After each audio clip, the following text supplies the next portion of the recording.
membahas tentang cut loss ya Pak ya, karena Iya, memang suatu hal yang perlu dilakukan dalam dunia investasi dan trading, tapi susah banget untuk dilakukan ya Pak ya.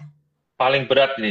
Salah satu paling berat, apalagi di situasi kayak gini ya, mostly rata-rata kan indeksnya sedang tidak baik-baik saja lah. Jadi cut loss itu perlu lah untuk saat-saat seperti ini. Biasanya biasanya juga perlu untuk memaksimalkan keuntungan, cuma biasanya kan ketutup sama untung yang lain gitu, jadi tidak terlalu berasa. Nah, kalau saat-saat seperti ini cut loss tuh berasa, oh iya ini loh ada gunanya. Memang kayak obat ya, pahit tapi harus dilakukan. Kayak obat ya. Ini sebelum kita membahas tentang cut loss nih Pak, ada banyak yang menyapa nih. Ada dari Yosi Zawa, malam Pak. Ada Feni, malam Pak Halim. Iya, malam semua. Baik-baik saja. Apa kabar? Habis liburan kayaknya Pak ya, jadi semangat ya Ah, Pak. semangat, cuma marketnya yang belum semangat nih. ISG hari ini, sebelum kita bahas cut loss, mungkin saya mau nanya dulu, malam hari ini lebih tepatnya, ISG ditutup dengan kondisi yang seperti apa nih Pak? Mix ya, boleh dibilang ya. Mix Mhm. yang sedang, maksudnya yang sedang euforia karena sahamnya naik selama tahun ini kan grup konglomerat tuh hari ini agak tertahan, jadi mungkin ya agak sedikit berkurang lah euforianya. Nah, Hmm. tapi yang selama ini tertekan di sektor bank ada rebound, jadi mungkin stresnya juga agak berkurang. Gitu. Jadi mix Oke, hari ini. mix ya hari ini ya. Tapi apakah ditutup dengan kondisi merah ataukah hijau? Eh, kurang tahu saya. Kalau nggak salah IHSG-nya merah tipis, LQ45-nya hijau tipis. Jadi mix Oke, ada perpindahan sektoral. Tapi nggak tahu besok lanjut atau nggak juga. Atau cuma sementara aja kan belum tahu kita. oke. Dan yang ramai hari ini adalah IPO Ratu ya Pak ya? Iya, IPO Ratu open langsung arah YB pas di depan itu. Nah ini katanya JOC juga salah satu yang paling banyak juga dapat slotnya ya, benar nggak? Satu-satunya yang dapat hari ini. Oh, oh Cuma ya? YB aja yang dapat, yang lain nggak ada yang dapat. Wow. Karena yang transaksinya juga tidak banyak, jadi yang dapat tuh cuma yang paling antrian yang di depan aja, antrian yang lain nggak ada yang dapat gitu. Ini Vincent, hidup YB katanya. Tapi memang lagi Udah dua rame kali ya Pak IPO ya? ini.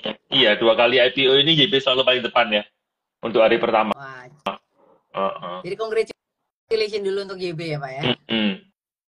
Lagi pas ini Oke, IT-nya nih, lagi dukung retail banget nih, lagi pro. IT-nya lagi pas nih, pas jadi bisa settingnya banget. bagus terus iya. Nah, ini kalau misalnya sudah dapat IPO Ratu, mungkin dividennya juga bagus gitu ya. Ini Altrader, mantap YB. Buyer Bayar Ratu ya? iya, iya, Buyer Ratu bayarnya ya. yang satu. Nah, luar biasa. Nah ini tapi kalau dengan berita bahagia kayak gini, tapi kita harus memberikan juga antisipasi yaitu dengan cut loss ya Pak. Ya, kalau saham kita turun, alangkah baiknya dikonsider gitu ya. Daripada stres loh, cut loss itu kan namanya trading itu kan kita nggak mungkin untung terus ya. Kadang juga kita make bad decision lah. Ya sama lah dalam kehidupan sehari-hari kita juga kadang-kadang make bad decision kan. Ya. Nah, make bad decision itu kalau dipiara terus kan jadinya nggak baik. Jadinya kalau ya contohnya gini, kita dapat pacar yang nggak cocok sama kita, masa mau diterusin? Eh, Ya kan? Iya, pacaran nggak diterusin kok. Pacaran nggak cocok diterusin, ntar stres nggak karu-karuan, hidupnya marah-marah terus buat apa ya? Ada kalanya ya diakui, oke kita nggak cocok, kita putus. Sama dengan saham. Saham kalau kita udah salah, rugi terus, ya udahlah diakui lah, kita make the decision. Cut loss. Gitu. jadi memang cut loss ini hal yang penting untuk dilakukan ya Pak, dan menjadi salah satu strategi juga ya. Tapi kenapa strategi cut loss ini penting Pak buat para investor, untuk para trader juga? Emang kalau nggak cut Eh, loss bakal apa gitu? kalau nggak cut loss ya, biasanya nih, contohnya nih, orang itu sering takut cut loss karena mikirnya saham selalu naik. Hmm. Dibiarin toh nanti Hmm. juga rebound, ya kan? Memang saham itu selalu naik. Sorry, bukan saham. Indeks itu selalu naik. Hmm. Hampir boleh dibilang indeks cepat atau lambat pasti naik. Tapi bukan sahamnya. Konstitusi dari saham itu kan berubah terus. Nah, saham itu kalau sudah lewat zamannya, itu kadang nggak bisa balik. Nggak bisa balik lagi. Banyak, jadi kayak di Dow Jones itu, Dow Jones itu dari 30 saham awal yang terbentuknya Dow Jones di tahun 1900 berapa itu boleh dibilang nggak ada yang sisa gitu loh. Itu emitennya sudah baru semua, yang lama-lama kemana? Udah angus. Contohnya itu kalau kita zaman yang mungkin sekarang umurnya 40 lebih itu tahu dulu ada emiten namanya Kodak. Kodak emiten fotografi ya. Nah, emiten fotografi dulu kan hot banget. Tapi begitu keluar kamera digital udah habis deh. Jadi sahamnya sekarang sudah hilang itu. Padahal dulu salah satu yang paling mahal. Nah, untuk hal-hal seperti itu gunanya cut loss tuh seperti itu. Untuk membatasi kerugian kita andai kita membuat keputusan yang salah. Oke. Tapi untuk menentukan cut loss ini nih Pak secara fundamental, itu gimana nih Pak cara menentukan kriterianya? Secara fundamental dulu sebelum kita membahas teknikal. Ya. Secara fundamental tuh gini, kita kan, jadi ini gini ya, cut loss secara fundamental itu baiknya dilakukan apabila kita memasuk saham itu secara fundamental. Ya. Oke. Ya, jadi kita memilih saham secara fundamental. Jangan sampai kita masuk secara teknikal karena lagi uptrend, karena turun nggak mau cut loss, karena turun nggak mau cut loss, kita tanya fundamentalnya bagaimana. Nah, itu yang nggak boleh. Ya kan udah naik banyak, terus kita beli, turun, waktu masuk kita nggak pakai fundamental, waktu turun kita tanya kanan kiri, fundamentalnya bagus nggak gini. Nah, itu jangan. Itu refleks itu sudah. Nggak boleh. Kalau sampai kita turun baru tanya fundamentalnya, udah langsung cut loss saja, itu refleks. Nah, sekarang back to fundamental lagi. Bagaimana menentukan cut loss secara fundamental? Misal kita beli saham gini. Contoh paling simple itu saham Unilever yang dulu ya. Dulu itu ada saham Unilever itu naik terus, boleh dibilang earningnya naik terus gitu. Earningnya naik terus, boleh dibilang ya oke lah, ini buat invest, toh cepat atau lambat pasti naik. Earningnya naik terus, ya udah. Kita beli. Tapi pada kalau nggak salah sekitar tahun 2017-an, itu earningnya dia mulai turun. Nah, itu sudah mulai red flag tuh. Buat investor udah mulai red flag. Yang masuk sekitar tahun itu harusnya red flag udah sadar kalau growth story-nya itu sudah nggak ada, fundamentalnya berubah. Nah, kalau fundamentalnya berubah itu ibarat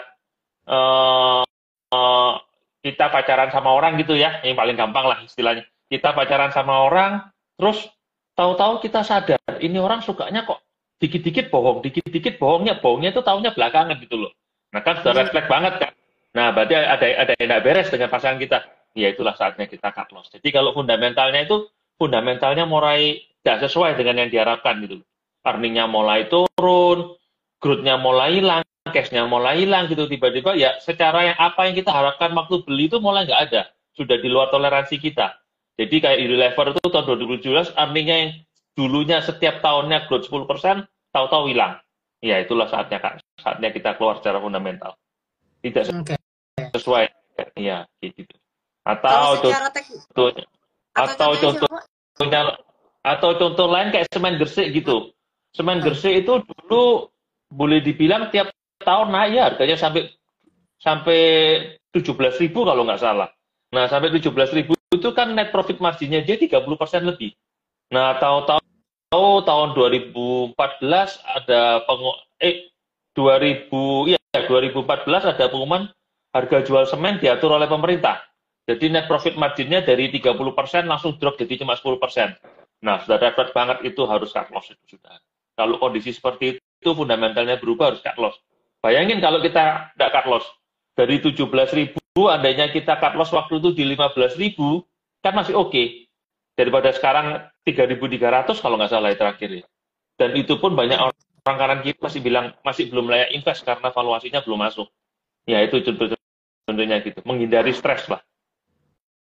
Ya, itu secara fundamental ya Pak. Kalau secara teknikal? Kalau secara teknikal, nah ini kita masuknya itu secara teknikal apa? Jadi ketika kita masuk kita harus sudah tahu. Contohnya gini, kita masuk saham berdasarkan moving average ya. Moving average ya tentunya kita harus pasang stop loss ya. Pasang teknikal, makanya di YB itu kan ada, kalau setiap kasih stop pick kan ada kan. Take profit berapa, stop loss di berapa. Take profit di berapa, stop loss di berapa. Yaitu secara teknikal. Kalau saya sendiri Jadi kan saya pemain midterm ya. Nah, stop loss saya sesuaikan. Biasanya kalau ada saham, kalau chart pattern-nya ada kayak rounding top, head and shoulder, itu biasanya saya out dulu. Atau yang paling saya strict itu kalau dead cross MACD sama dead cross MA itu saya biasanya keluar dulu. Exit dulu, apapun alasannya saya exit dulu biasanya. Karena trennya sudah berubah dari uptrend ke downtrend. Nah, kalau di downtrend masih dipiara, biasanya stres. Kita cuma isinya dari yang tadinya yakin saham naik jadi berharap saham naik, itu sudah nggak bagus buat kesehatan mental. Mulai nggak bisa tidur, udah cut loss dulu kalau seperti itu. Iya, Gitu. iya. Tapi itu sering terjadi ya Pak ya memang ya. Ada proses denial gitu ya. Wah, itu pastilah namanya kita milih saham. Kita kan milih saham itu kan kita yakin banget ini pasti nih saham ini naik kan. Kalau enggak kita kan nggak mungkin masuk. Iya. Kalau kita ragu kita jangan beli saham deh. Kalau ragu jangan beli saham, isinya pasti ujung-ujungnya untung dikit keluar, kan harus yakin dulu. Bayangin dari kita yakin saham ini naik, tiba-tiba dipaksa ngakuin kalau kita salah, itu susah. Trader susahnya di sana. Untuk masuk kita butuh keyakinan tinggi, tapi bisa salah. Nah, ketika salah kita kayak suruh admit gitu loh. Oke, I make mistake. This time I make mistake. I learn from mistake gitu. Nah, untuk ngakui salah itu susah. Apalagi ya kalau ada, saya sering kadang-kadang joke sama teman kayak gini nih contohnya nih. Kita dari kecil kita waktu kecil jalan jatuh aja yang disalahin batunya, betul nggak? Aduh, batu ini nakal. Kenapa ada batu di sini? Ya kan dari kecil kan kita dididik kayak gitu. Yang disalahin batunya lah, ketabrak meja, disalahin mejanya. Jadi kita udah dibiasain nyalain hal yang lain gitu loh. Nah, bayangin kita dididik seperti itu, tiba-tiba di trading saham kita harus berubah gitu loh. Oke, I make mistake is my mistake. Saya harus cut loss gitu. Nah, susahnya di sana. Lebih susah di mental daripada di lebih susah di psikologi daripada di eksekusi. Nah, bagaimana caranya supaya gampang eksekusinya? Bukan gampang, supaya lebih mudah. Di YB-nya ada feature. Di YB dan beberapa OLT sudah ada feature itu. Stop loss dan trailing stop. Jadi ya seharusnya kita eksekusi sendiri, tapi kadang-kadang orang nggak sanggup, ya suruhlah mesin lah. Jadi kita masukkan kriteria-kriterianya di engine itu, oke, saya mau stop loss di harga sekian, yaitu biar engine-nya yang jalanin, engine-nya YB yang jalanin. Ada trailing stop, ada stop loss, if then gitu, itu yang dipakai. Oke. Tapi Pak, untuk menentukan ya Pak, ada nggak Pak cara untuk menentukan titik cut loss yang tepat gitu ya dalam trading gitu? Karena mungkin waktu misalnya agak sedikit turun, kita masih yang mungkin ini masih turun sedikit, masih belum turun banyak gitu. Ada kegalauan seperti itu. Jadi gimana nih caranya untuk menentukan titik yang tepat untuk cut loss nih Pak? Idealnya cut loss dilakukan ketika menyentuh titik cut loss-nya itu biasanya orang di new low. Titik new low. Jadi new low atau half candle ada ya. Jadi kalau makanya di YB kan kasih, kalau indikator kan terus sarankan cut loss-nya di sekian kan. Nah, sebelum masuk kita kuatkan hati dulu. Oke, kalau saya make mistake, saya mau cut loss di sini. Itu yang penting tuh. Titiknya gimana? Nah, yaitu tadi titiknya sebelum masuk kita udah harus tahu dulu dong. Biasanya di new low atau di dead cross. Paling sering orang di new low, di kaki candle. Ada yang juga saya nggak mau cut loss terlalu gede di half candle aja. Tentunya dengan berubahnya titik-titik itu trading plan-nya juga harus disesuaikan. Nah, kalau cut loss-nya nggak sesuai, ya udah jangan masuk dulu gitu loh. Jadi sebelum masuk, sebelum kita trading saham itu, sebelum kita buy, kita harus tentukan dulu risiko yang bisa kita tanggung berapa, yaitu stop loss kita dimulai dari sana. Risk-nya dulu yang dihitung. Jadi jangan sampai rugi itu terlalu besar buat kita untuk cut loss. Orang kan yang sering, oke, saya yakin banget nih masuk dulu. Masuk nggak kira-kira, masuk semua gede, tahu-tahu turun, karena masuknya terlalu gede, cut loss-nya jadi takut terlalu gede. Aduh sayang nih, duit segini rugi. Betul. Nah itu berarti yang salah, bukan salah di titik stop loss-nya, tapi salah kena waktu kita entry, size-nya terlalu besar, nggak sesuai dengan resiko kita. Gitu. Oke. Ini untuk Sobat Josie semuanya yang mau nanya terkait dengan cut loss, atau mungkin pernah punya cerita tentang cut loss, terus mau nanya gimana caranya bisa menghandle cut loss gitu ya. tanpa terbawa emosi, boleh langsung aja tulis pertanyaannya di kolom pertanyaan atau di kolom komentar. Nanti kita tanyain ke Pak Halim. Ini ada yang nanya nih Pak Andi Amar, batas cut loss yang ideal itu di 2% atau 3% atau berapa persen kok? Batas cut loss yang ideal itu bukan prosentasenya, tapi gini, berapa kerugian secara value ya, berapa kerugian secara value yang sanggup kita accept dalam suatu trading.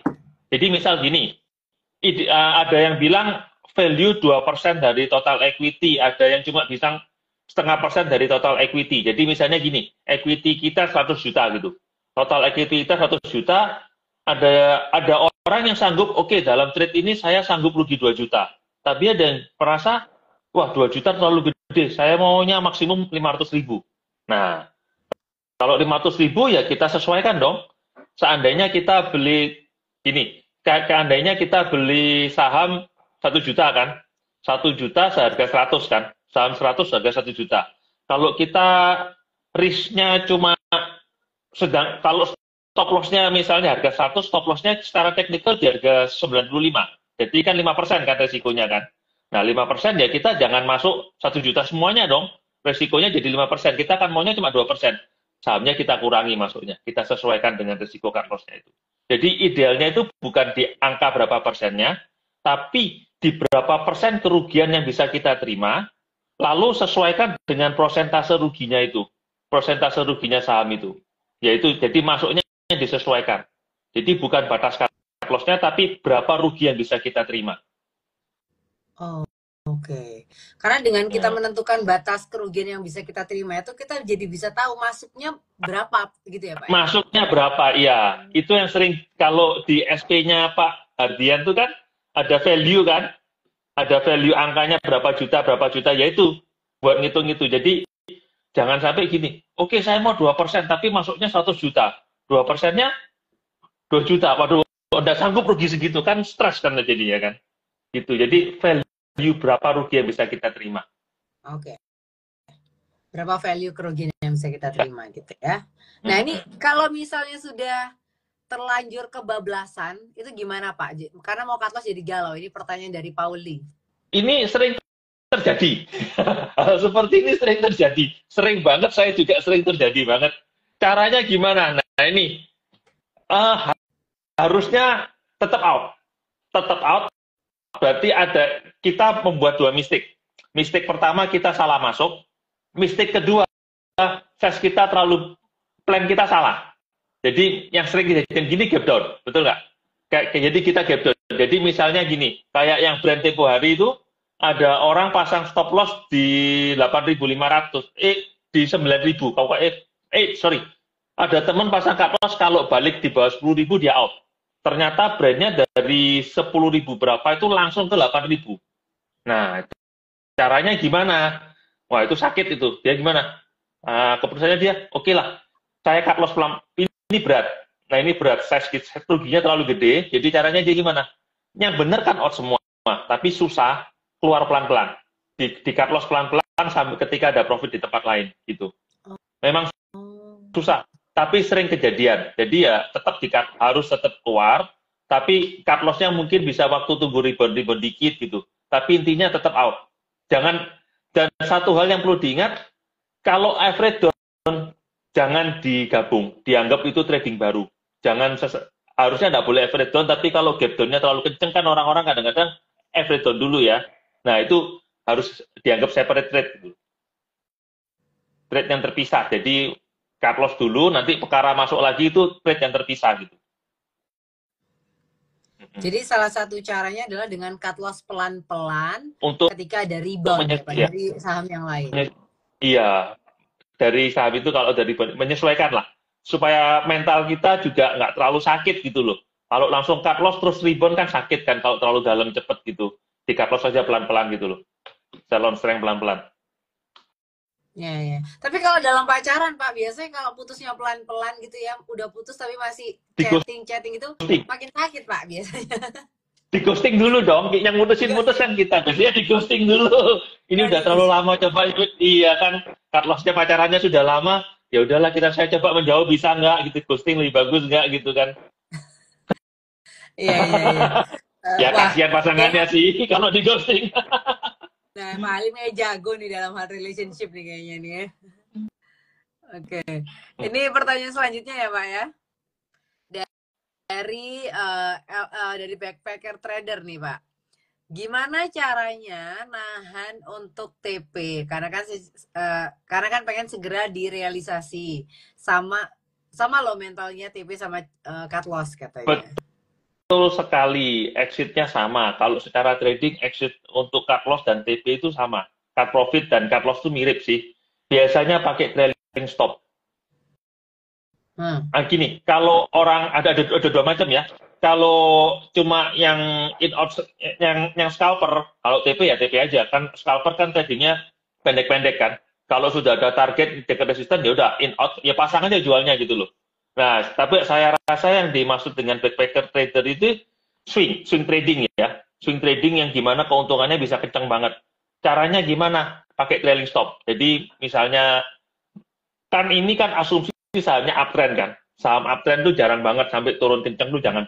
Selama uptrendnya terjaga, jarang banget sampai turunnya kenceng tuh jarang. Jadi pakai trailing stop aja. Jadi kalau turun sampai berapa baru out gitu. Caranya kayak Oke. gitu. Pakai Cuman rally ini stop ya. sekali lagi juga butuh mental. Saya pernah tempo hari waktu live trading itu dia ada yang tanya juga, Pak ini caranya profit gimana? Saya juga jelasin. Caranya profit gimana nih Pak? Naiknya kan banyak. Saya bilang ya cara yang betul ketika trennya patah kamu jual. Tapi itu pun juga harus dilatih mentalnya harus sanggup untuk eksekusi. Yang betul gimana? Ketika trennya patah out.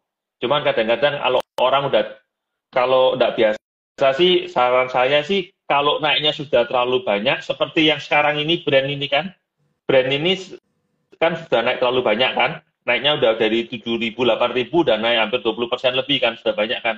Nah, saran saya sih kalau udah naik banyak gini, kalau nggak sanggup tren patah jual, profit taking lah pelan-pelan minim ya dijual 20-50% lah. Jadi seenggaknya kalau turun tuh kita sudah lebih siap gitu. Toh sudah profit taking sedikit. Nah, kalau masih naik, kita juga masih ada sisa gitu. Untung ada dijual semua gitu. Ini lebih Oke. ke arah psikologi sih. Biasanya ya Pak kalau untuk trader pemula atau investor pemula gitu ya, itu butuh waktu berapa lama Pak untuk bisa mempersiapkan psikologi mentalnya untuk bisa cut loss tapi nggak sakit banget itu? Ataukah sampai sekarang Pak Ali udah berapa lama di dunia trading Pak? 20 tahun lebih ya, 20 tahun lebih ya. Oh Nah, ya, tahun ini 20 tahun nih ya. tahun ini 20 tahun. Iya, tahun ini 20 tahun nih.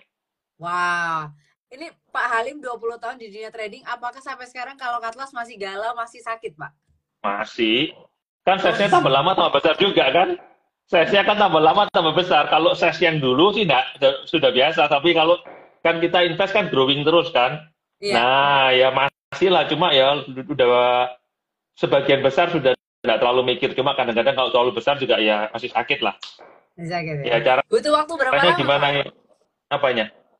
Waktu Oh, awal-awal trading. saya mulai cut loss itu setelah tahun 2007. Saya mulai cut loss itu tahun 2007. Untungnya belajarnya tahun 2007. Cut loss-nya kalau enggak 2008 saya kena. Itu ceritanya udah banyak yang tahu tuh yang kasus Pegas itu. Nah, itu saya mulai belajar kalau cut loss itu penting ya itu. Oke. Cut loss itu penting terus disempurnakan terus caranya ya disesuaikan lah, nggak bisa disempurnakan.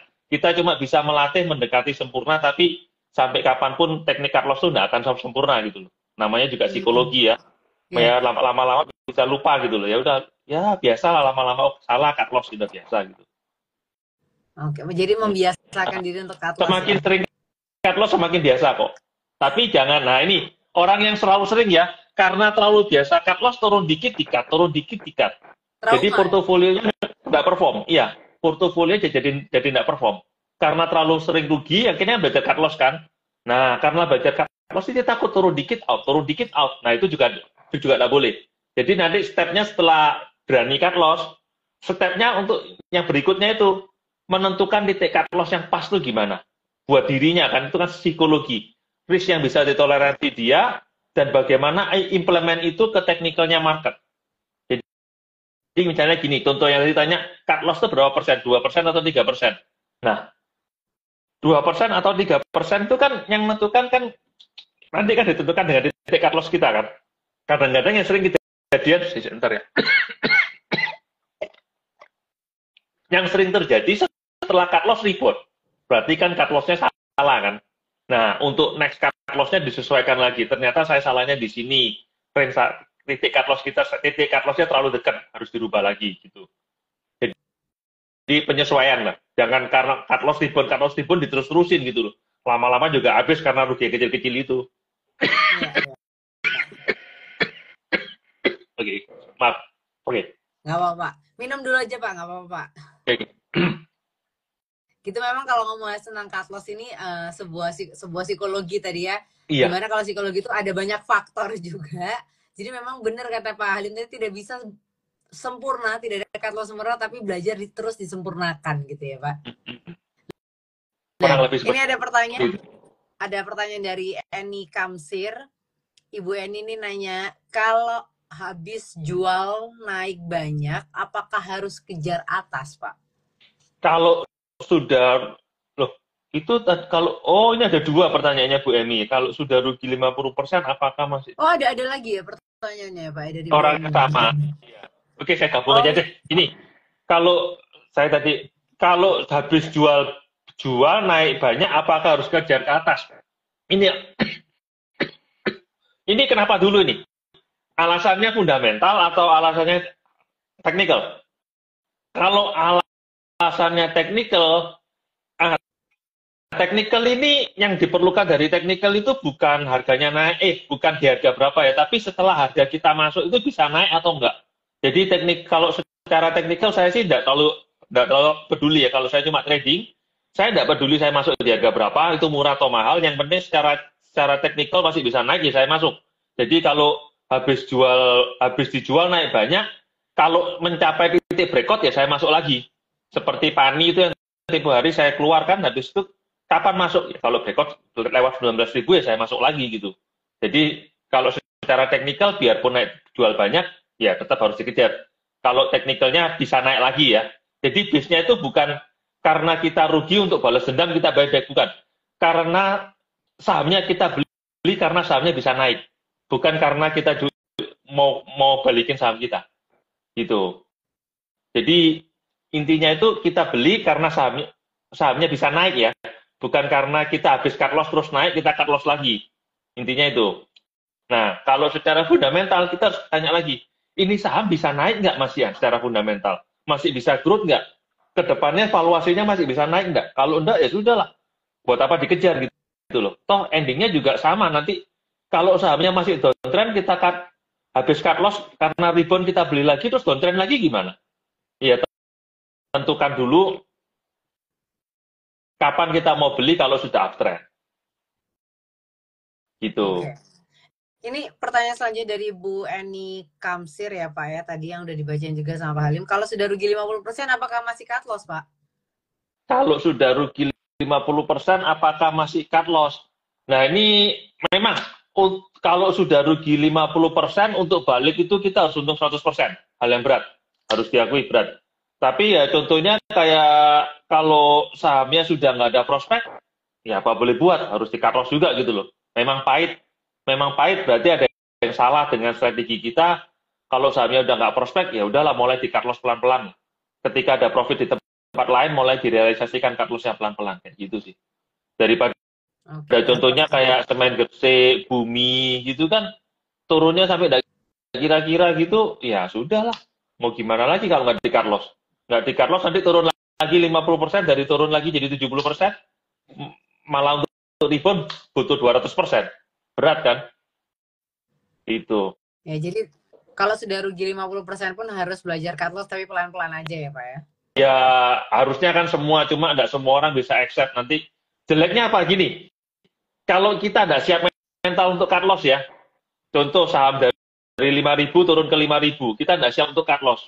Di 5.000 kita cut loss, balik 5.100 saya yakin pasti di buyback lagi. Karena cut loss-nya ada rela gitu. Cut loss-nya tidak rela, dia dikejar lagi, akhirnya turun lagi malah rugi double. Nah, kalau di cut loss-nya dikit-dikit, di cut loss sesuai dengan mental kita sanggup gitu kan, di cut loss dikit, ketika rebound, masih ada sisa, ya udah biarin dulu. Nah, disesuaikan gitu. loss sesuai dengan mental kita. Kalau nggak kuat ya dimulai dulu dengan hal yang kecil, dimulai dengan langkah dulu, cut loss dikit-dikit gitu. Oke.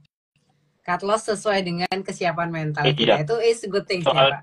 iya, kalau nggak siap ya udah nanti percuma. Ketika rebound masih dikejar lagi kok. Saya sering lihat orang kayak gitu. Tekniknya udah betul cut loss, tapi ketika rebound karena cut lossnya nggak siap mental, naik cuma dikit belum ada signal beli sudah dibeli lagi, takut ketinggalan katanya. Padahal ya tetap turun lagi pada endingnya karena sudah nggak break resistance. Gitu. Iya, iya. Oke. Itu dia menjawab pertanyaan dari Bu Eni Kamsir. Kemudian pertanyaan selanjutnya dari Muhammad Chandra Negara, Bapak Muhammad Chandra Negara. Ini berinvestasi saham yang harganya sekitar 100 sampai 900 dengan investasi saham yang harganya sudah 1000 sampai 9000. Apakah ada bedanya? Dan dari keduanya ini manakah yang bagus untuk mulai menabung? Mulai menabung berarti fundamentalnya bagus ya nih Pak ya, asumsinya Pak ya. Kalau mulai nabung saham fundamentalnya harus bagus, jadi ini kita secara teknikal kita lupakan dulu, kita lihat fundamentalnya harus sesuai dengan kriteria yang diinginkan ya. Apakah 100 dengan 900 sama? Sama. Kalau investasi yang diperlukan likuiditasnya. Jadi seandainya mistik bisa keluar. Tapi kalau untuk trading beda. Gitu. Kalau untuk trading 100 dengan 900 berbeda karena fraksinya. Saham-saham murah itu jauh lebih volatile daripada saham-saham yang saham di harga ratusan jauh lebih volatile daripada saham yang di harganya dekat-dekat ribuan. Gitu. Oke. Jadi sama aja, tapi perhatikan fundamentalnya. Alasannya kan untuk investasi fundamentalnya. Tapi kalau trading, saran saya sih semakin tinggi harganya semakin enak. Di harga yang mahal itu semakin enak. Kenapa? Kita cut loss tinggal buang kiri aja bisa gitu loh. Daripada kayak seharga 100 kita buang kiri sudah 1%. Tapi kalau harganya 20.000 kita buang kiri cuma 0, berapa persen. Jauh lebih simpel kalau di harga tinggi. Gitu. Oke, jauh lebih simpel. Oke, kalau di harga tinggi ya.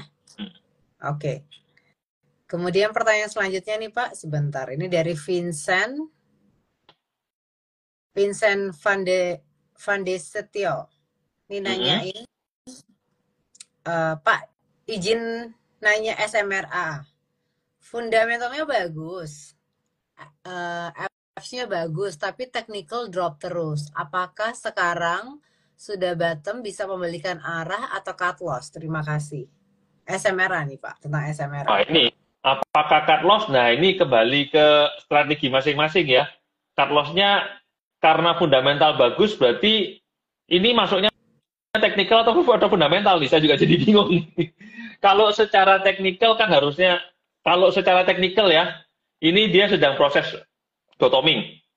Sudah proses bottoming, MACD juga sudah divergence, dan kalau dibilang cut loss sudah cukup telat ya, walaupun dia turun terus gini, cut loss-nya sudah tuntas.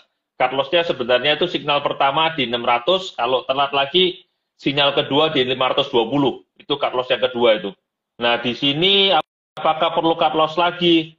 Mungkin kalau break 470 harus cut loss ini. Tapi selama di atas 470 coba spekulasi dulu. Bila size-nya terlalu gede ya dikurangi pelan-pelan seperti kayak tadi. Kalau udah size-nya terlalu gede dikurangilah pelan-pelan. Apalagi rupiahnya juga belum ada tanda-tanda perbalikan ya. Ya dikurangi seperti yang saya sarankan tadi. Berarti size-nya terlalu gede kan, disesuaikan, dikurangi dulu.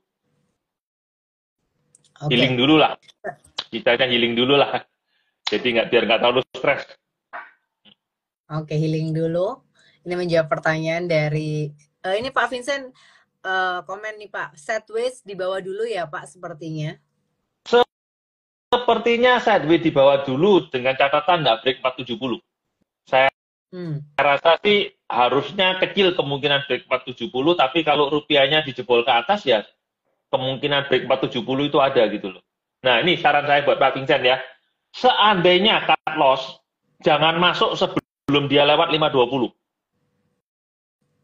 Jadi seandainya Pak Vincent for somehow cut loss di Sumarekon, Nah, dia itu jangan buru-buru masuk seandainya dia rebound, habis cut loss rebound, itu titik buy-nya itu di 520. Selama di bawah 520 jangan dibeli dulu kalau seandainya cut loss. Gitu. Dan saya cuma itu aja sih yang bisa. Soalnya orang sering kayak gitu.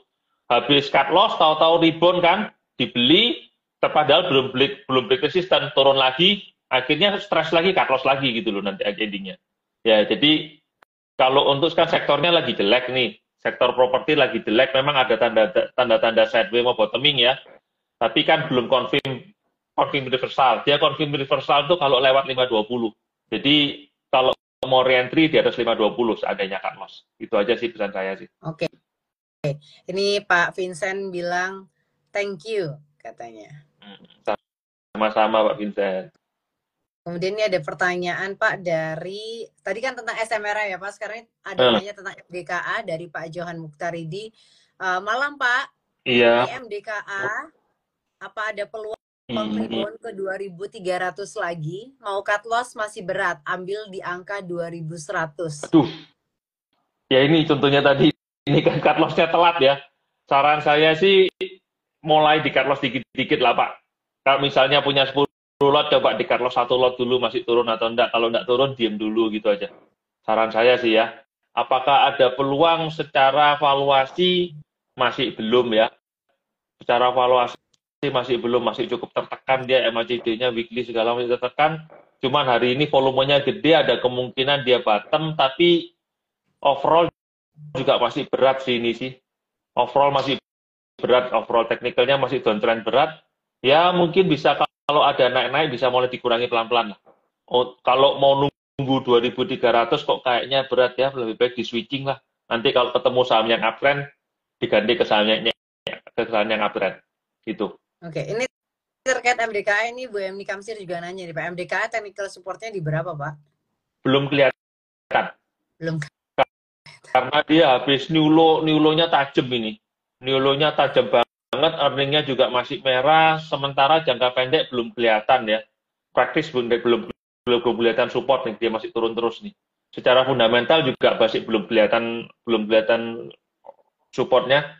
Bagusnya hari ini cuma volumenya besar, jadi ada kemungkinan seandainya besok tidak merah, seandainya besok rebound, 1360-nya jadi support. Tapi kalau seandainya besok masih turun, ya belum kelihatan supportnya berarti. Gitu.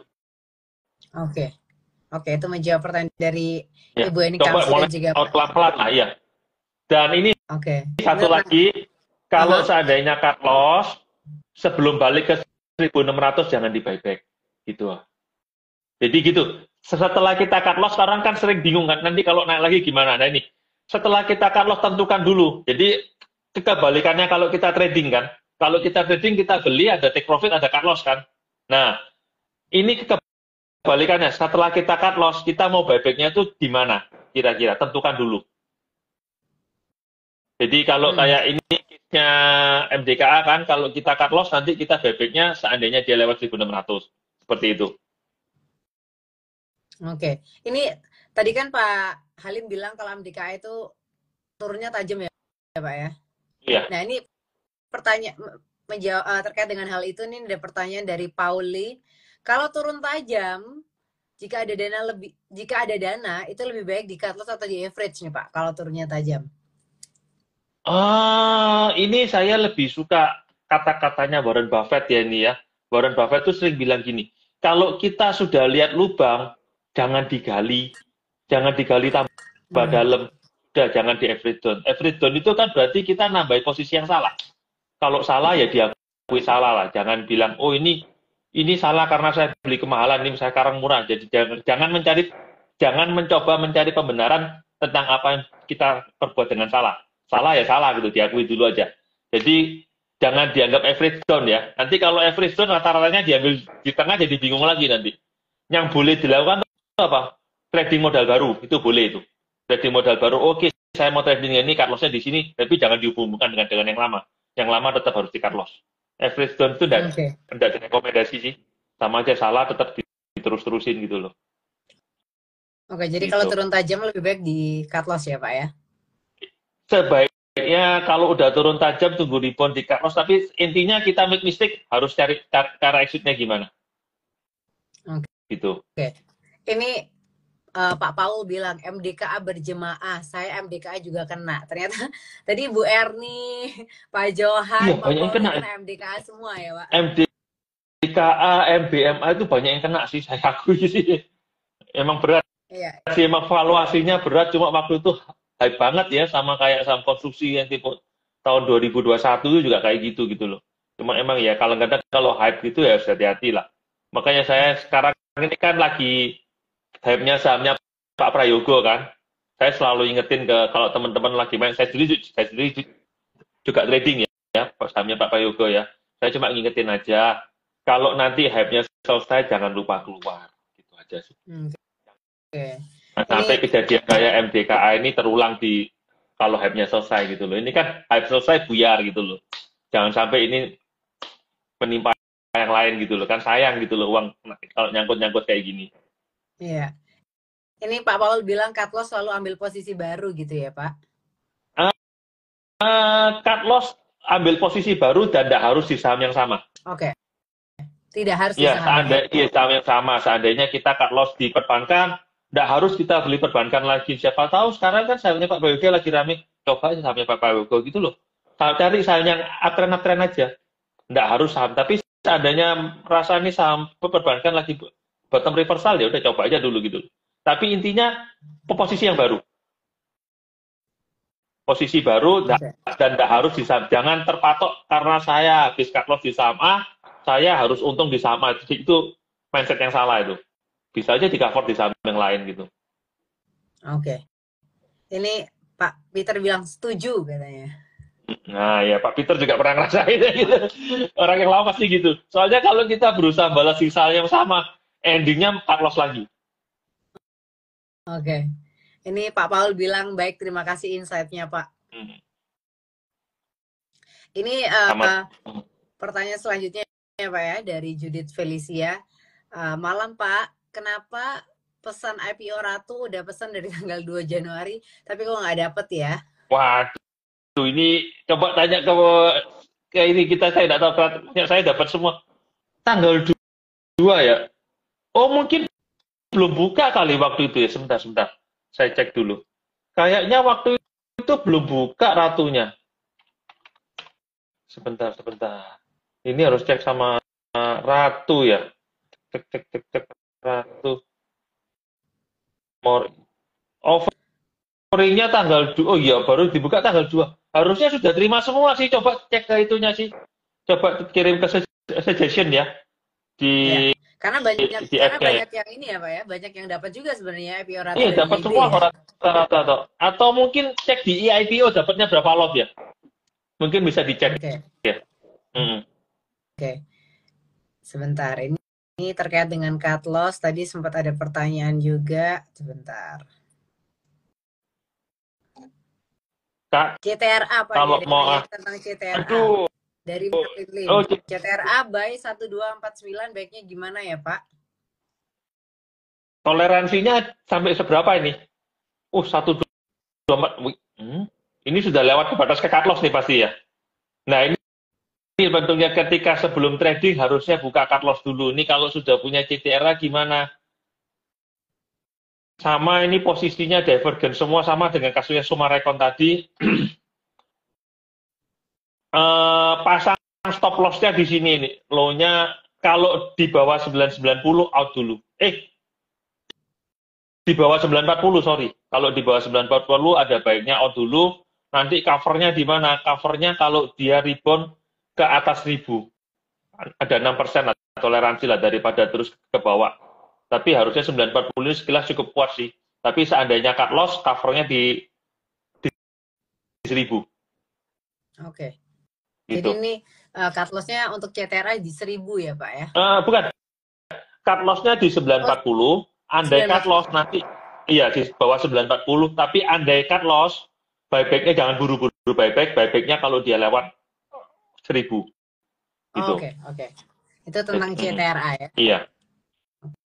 Oke. Ini ada satu pertanyaan tapi tidak terkait dengan cut loss nih Pak, tapi menurut saya ini topik yang menarik juga dari Backpacker Trader.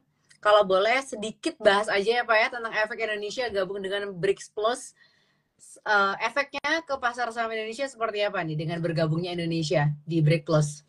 Mungkin Saya secara singkat aja Pak. Ya, saya kurang ngerti ini efeknya gimana ya. Terus terang banyak versi yang saya juga nggak terlalu paham. Cuma ada yang bilang kalau kita gabung BRICS Plus katanya kita seperti ngelawan Amerika nanti US-nya tertekan. Tapi ada yang bilang nanti kalau kita gabung BRICS Plus itu kita cuma jadi pangsa pasar aja gitu. Tapi ya sebenarnya gimana saya rasa nggak terlalu pengaruh jauh ya. Paling itu lebih ke arah perjanjian-perjanjian trading aja. Dan detailnya gimana nggak usah terlalu diperhatiin, lebih diperhatikan ke kurs rupiahnya aja sih. Kurs rupiah dan technical index-nya. Tapi untuk detail kita efeknya joint BRICS gimana, terus terang saya sendiri kurang paham. Gitu. Oke. Cuma ngikutin orang aja. Oke, itu dia terkait dengan BRICS Plus. Sebentar. Kemudian ini ada pertanyaan juga dari Fahmi Fadila. Kalau mau antri di Arab pesannya dari jam berapa ya Pak biar dapat antrian? Antri di arah ini pasti Ratu ya. YB yang dapat gini, nasabahnya YB banyak. Itu sendiri juga dari nasabah yang YB yang puluhan ribu itu, bukan ya, yang antri itu kalau nggak salah sekitar ratusan, hampir ribuan ya. Dan ya kalau untuk ada peluang dapat antrinya dari pagi. Ini kan YB 05 kalau nggak salah ya. Antrinya dari 05 ya udah masukin tapi bukan jaminan dapat ya.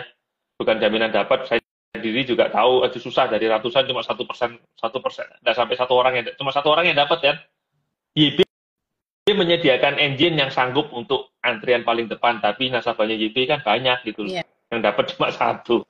Iya. Tapi engine-nya YB dengan pakai engine-nya YB ada peluang untuk dapat paling depan. Tapi ya tetap harus dibagi dengan tetap diundi dengan yang lain gitu loh.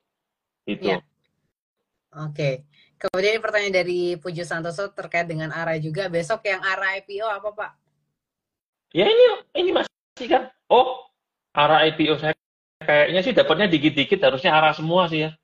Dapatnya Ya. dikit-dikit kan, biasanya kalau dapat dikit-dikit dari pertama ARA, masalahnya ARA-nya bertahan atau enggak nih. Semoga aja ARA-nya kayak Ratu ya. Kalau kayak YOI kan harus jual tuh. Kalau kayak Ratu kan mungkin masih bisa lanjut. Besok juga masih ARA kayaknya sih. Oke. Mm-mm.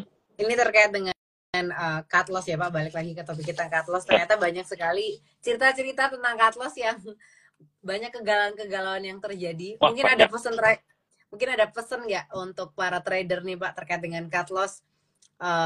Pentingnya untuk cut loss dan pentingnya menjaga kesehatan portofolio di investasi nih Pak. Mungkin bisa dikasih some message gitu. Kadang gini, cut loss tuh kayaknya rugi ya. Padahal sebenarnya itu cut loss itu kan portofolio kita yang terus turun ya. Kita punya portofolio turun terus dan sepertinya itu duit mati kalau nggak duit susut. Duit mati atau duit susut itu yang kita cut loss. Jadi duit yang sudah nggak kita investasikan maunya tujuannya uangnya bertumbuh. Kalau uangnya turun untuk apa investasi? Nggak ada yang mau kan? Nah, cut loss itu apa? Kita membuang yang jelek itu karena kita buang kan tempatnya bisa diisi dengan portofolio lain yang ada prospeknya. Kalau kita nggak cut loss ya isinya yang jelek terus gitu loh. Nah, kita cut loss dulu, kita cari dengan cut loss itu nanti kita biasanya ada, oh ini ada uang lebih, ada nggak opsi yang lebih bagus gitu, lebih bagus dari ini. Jadi tujuannya cut loss itu selain memproteksi juga membuka peluang untuk mencari hal yang lebih bagus. Ada nggak opsi yang lebih bagus. Kalau cuma muter di saham yang cut loss terus, makanya kalau ada orang kan tadi ada pertanyaan yang tadi itu, habis cut loss boleh buyback lagi nggak? Kan saya bilang boleh, tapi nggak harus di saham yang sama. Tujuannya itu kita cut loss kan kita mau melepaskan dari hal yang buruk. Untuk apa kita masuk di tempat yang sama lagi? Udah cut loss, cobalah cari. Siapa tahu ada alternatif lain gitu loh. Itu yang harus. Oke.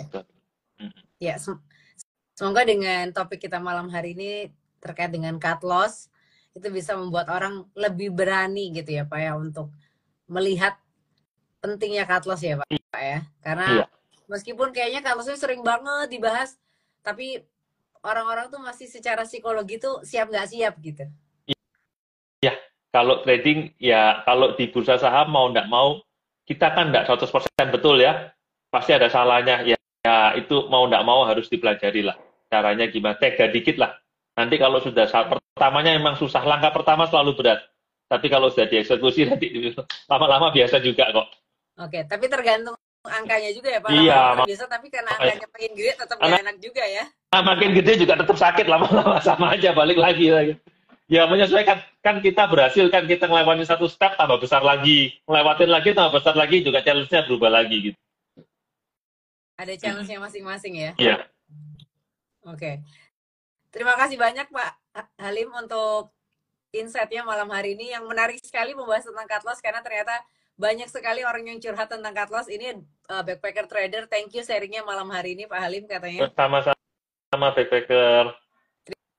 Terima kasih juga untuk Sobat JOC yang sudah bergabung, yang sudah ikutan curhat juga, yang sudah ikutan nanya-nanya, ngobrol juga sama dengan Pak Halim. Terima kasih banyak. Semoga topik kita malam hari ini bisa memberikan manfaat ya. Ini Pak Peter, thank you Ciledi, Ko Halim, thank you katanya. Thank you Pak Peter. Oke. Akhir kata, saya Lady Lia pamit, Pak Halim juga pamit. Semoga besok cuannya oke ya Pak ya. Semoga ISG-nya kembali membaik. Amin. Amin. Oke. Terima kasih Pak Halim. Oke, sampai jumpa. Sampai jumpa.